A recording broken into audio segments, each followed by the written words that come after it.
Hello, time traveler. My name is Miss Dorman. I am a time traveler because I've witnessed many amazing things in my lifetime. You're a time traveler too because you are witnessing history one day at a time. We didn't use a time machine. We're doing it the normal way, one day at a time, and we live it. And I hope we love it. The very first lesson is about the importance of witnesses. I want to teach children to trust the Bible above every other book in the world because it really happened, and I can prove it. I have something very important to tell you about the Bible itself. The first question you always have to ask someone who's trying to teach you something new is, why do you want to show me the Bible? Why don't we use a fairy tale book, or an encyclopedia, or a dictionary, or any number of books that you might find at the library? Why is the Bible the special book? The Bible is a book about what God has done. It's full of true stories that help us understand how to live a peaceful life. I want you to become better, not just feel better, actually become a better person. But there are other books to consider. What about these books? How do we know the Bible is the right book?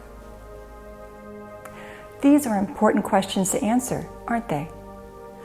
To answer that, you need to understand how to tell when someone is telling you a lie or telling you the truth about something they have seen.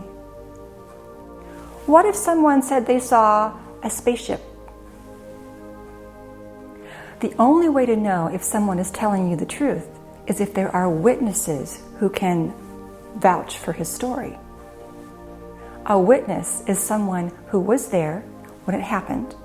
They saw the whole thing, and they're able to tell you about it or write to you about it. This painter is a witness because he's painting what he sees. If he used words, he would be a writer. So, a witness is someone who sees it and can say it. A witness is also someone who can use their other four senses. Maybe they heard something, or they smelled something, or they tasted something, or they touched something. They can use those in their witness testimony too.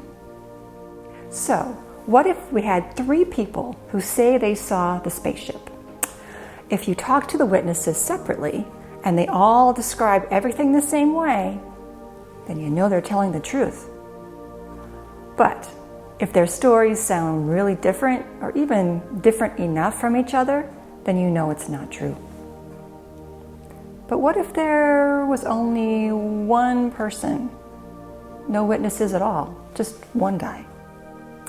Well, Muhammad said that an angel told him what to write in his book.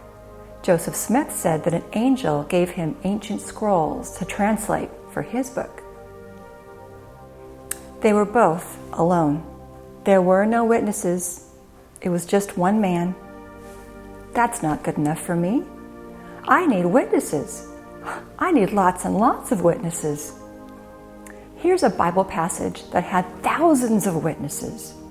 Exodus chapter 20, verses 18 through 20. All of the people saw the lightning and the smoke billowing from the mountain, and they heard the thunder and the long, frightening trumpet blasts, and they stood at a distance, shaking with fear. They said to Moses, "You tell us what God says, and we will obey. But don't let God speak to us directly. He'll kill us." "Don't be afraid," Moses said, "for God has come to you in this way to show you his awesome power, so that from now on you will be afraid to sin against him."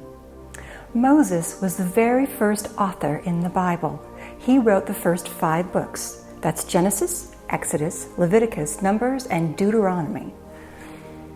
God made sure everyone witnessed his awesome power. God made sure everyone saw and heard and felt it. God gave Moses full authority to write God's words for the people, for us too. There was no doubt in anyone's mind because there were thousands of witnesses. But what about you and me? I don't have a real time machine. I haven't actually seen these things myself. Have you? We need something that proves that God told Moses to start writing the Bible. Something that we can see right here today. Is there such a thing? Yes, there is. There is proof. Do you see the people in this picture? That's the people of Israel. Their children and their grandchildren and their great-grandchildren and their great-great-great-great-great-great-great-grandchildren, they had descendants, and their descendants are still alive today. They are called Jewish people. Have you ever met a Jewish person? I have. They're super nice. I've met many, and that's how we know that it's true. It's all true. These stories are real because these people are real. This is why we can trust the Bible. It has thousands of witnesses. But do these other books have thousands of witnesses? No, they don't.